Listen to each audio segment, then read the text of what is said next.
Ẹjọba Olúwa, ẹjọba Olúwa, láyé àti lọ́run. Vous jamais visiter un peu partout. On ne visite pas un peu partout. Dieu l'a dit, moi je suis là. On ne visite pas un peu partout. Je voudrais dire ici, une fois que moi, si moi j'ouvre ma bouche, je déclare, cette terre est bénie. Cette terre est bénie. Et je prends l'huile d'onction. J'ai prié sur ça. J'ai point cette terre. J'ai dit, Seigneur, que toute personne qui mettra pied sur la terre de cette maison soit guérie. Quand tu vas entrer dedans, même s'il y a culte ou pas, si tes empreintes touchent le sol, ce que j'ai dit sur le sol va entrer en toi. C'est de la même sorte que les esprits démoniaques, les ennemis, les sorciers, aussi, il faut voir, ils prennent la possession des terres. Et maintenant l'église commence par avoir d'attaque. Vous priez, vous priez, priez sur prière.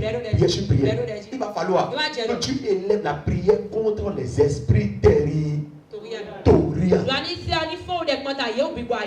C'est de là que tu vas commencer par combattre ces esprits démoniaques qui ont saisi la terre. Là où se trouve ton atelier, il faut que tu comprennes le combat et que tu engages le combat du territoire. Quelqu'un peut acclamer Jésus-Christ qui nous a réussi. Alléluia. Pour se retourner dans la maison de son père est devenu un début du combat. Pourquoi comme ça? Pour se retourner dans son pays natal est devenu un début du combat. Pourquoi? J'espère que si Jésus comprenait comme ça, il n'allait pas aller. Lisons le verset 21. Le verset 21. Alléluia. Le début du combat. Le début du combat se trouve dans le verset 21. Alléluia. Alors il commença à leur dire, aujourd'hui, cette parole de l'Écriture que vous venez d'entendre est accomplie. La Bible dit que quand Jésus est arrivé dans sa ville natale, Jésus est entré dans le synagogue. Comme il avait de coutume. Ça dit l'église qui était dans son quartier. Vous savez, en ce moment, il n'y avait pas beaucoup d'églises. Il n'y a qu'un seul synagogue. Et dans le synagogue, les gens plaçaient des couples prophétiques. Des enseignants de la parole de l'Ancien Testament. Tu es là, qui s'occupaient de synagogue. Alors, ceux qui sont devant le but désignent ceux qui vont faire de la lecture du jour. Alléluia. Ils désignent ceux qui vont faire la lecture du jour. Amen. Et c'est le même synagogue à l'époque que les Juifs utilisent comme école en même temps. Les Juifs prenaient le synagogue dans lequel ils louent Dieu. C'est le même synagogue qu'ils utilisent en même temps à partir de lundi pour faire école, pour pouvoir faire former les gens. Alors quand Jésus était parti, alors Jésus a été désigné de pouvoir lire la lecture du jour. Et quand Jésus a pris le livre de vie de l'Ancien Testament, en ouvrant comme ça, ses pensées, ses yeux sont allés sur le livre que le prophète Esaïe a écrit. Esaïe chapitre 61, verset 1-2. Alléluia. Jésus est tombé sur sa vie, il dit l'Esprit du Seigneur est sur ma vie. Vous êtes là. Et maintenant, Jésus a fait quoi? Jésus a expliqué dans ce verset-là ce que Dieu lui a dit de pouvoir le faire. Vous savez, et quand Jésus a dit ça, alors Jésus les a ajoutés. Amen. Voilà, l'Esprit du Seigneur est sur moi. Car l'Éternel m'a oint pour porter les bonnes nouvelles aux malheureux. Il m'a envoyé pour guérir ceux qui ont le cœur brisé, pour proclamer aux captivités la liberté. Mais chers, écoutez-moi très bien.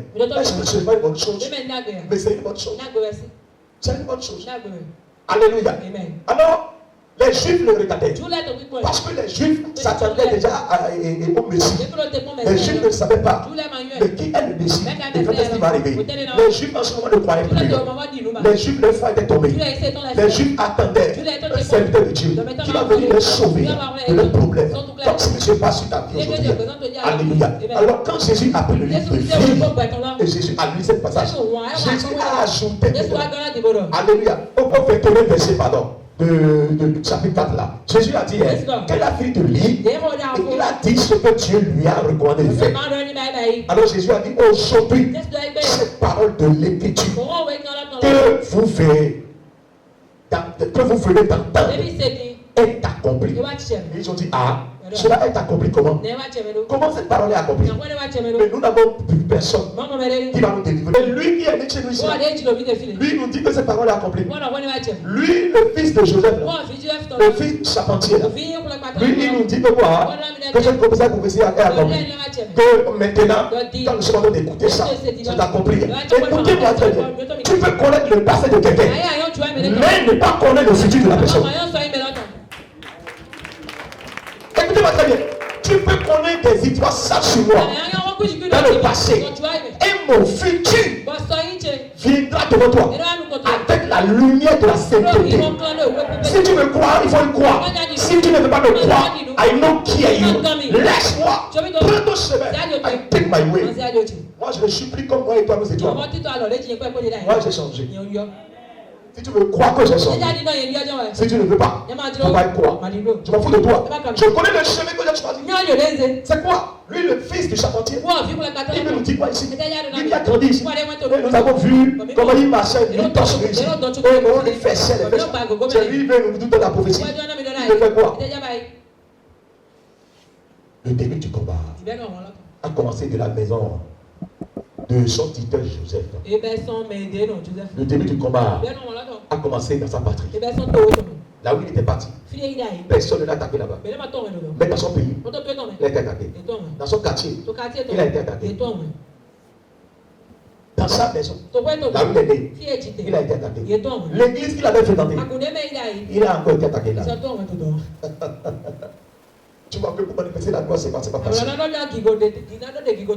Alléluia. Alors Jésus affirmait de la manière la plus claire qu'il était le Messie d'Israël. C'est fini. Mais c'est fini. Je suis le Messie d'Israël. Dieu m'a envoyé de pouvoir t'annoncer la bonne nouvelle. Si tu ne veux pas me croire, si tu ne veux pas me croire, il n'y a pas de problème. La mission, un peu partout de Jésus. Jésus a expliqué que la mission qu'il a, c'est une mission un peu partout. Et pourquoi pas nous ne devons pas connaître cette mission? Nous allons fouiller dans cette mission pour voir est-ce qu'il faut l'aimer ou il ne faut pas l'aimer. Le méchant est mauvais. Alléluia. Jésus a dit il a dit j'ai été envoyé. Pour faire quoi? Pour annoncer une bonne nouvelle. À qui? Aux pauvres. Donc Jésus a été envoyé pour arrêter la pauvreté dans leur vie. Est-ce que c'est mauvais? Deuxième chose, il a dit pour guérir ceux qui ont le cœur brisé. Ceux qui ont le cœur brisé, c'est quoi? Ça, c'est l'esprit de la tristesse. Mais la personne est arrivée pour t'enlever de la tristesse. Mais qu'est-ce qu'il est venu faire du mal dans ta vie? Alléluia. Troisième chose, il a dit quoi? Il a dit pour proclamer aux captifs la délivrance, t'enlever dans l'esclavage. Il est venu pour t'enlever de l'esclavagisme. Alléluia. Mais qu'est-ce qu'il est venu faire du mauvais? Quatrième mission. Et aux aveugles, le recouvrement de la vue. Là, c'est pour t'enlever de la souffrance. Il est venu pour nous enlever de la souffrance.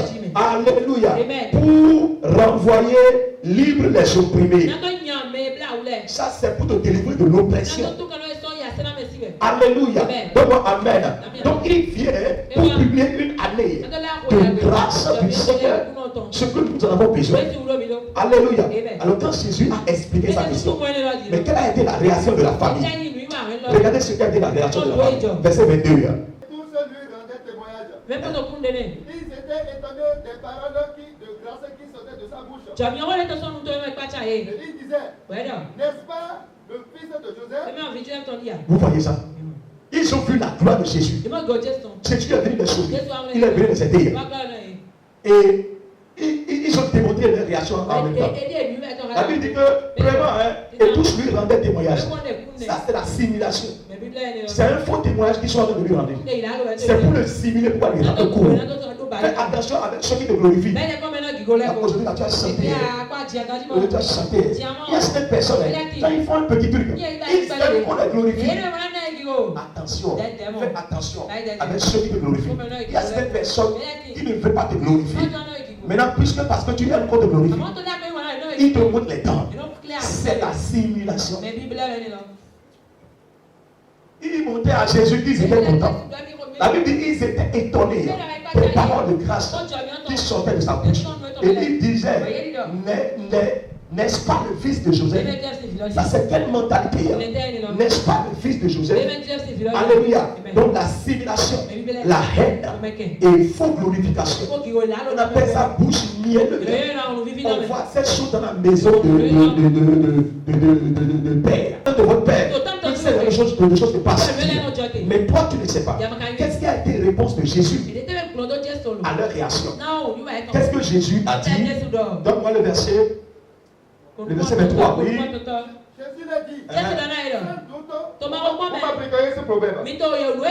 Médecin, guéris-toi toi-même. Et vous me direz, fais ici, dans ta patrie, tout ce que nous avons appris que tu as fait à Capernaum.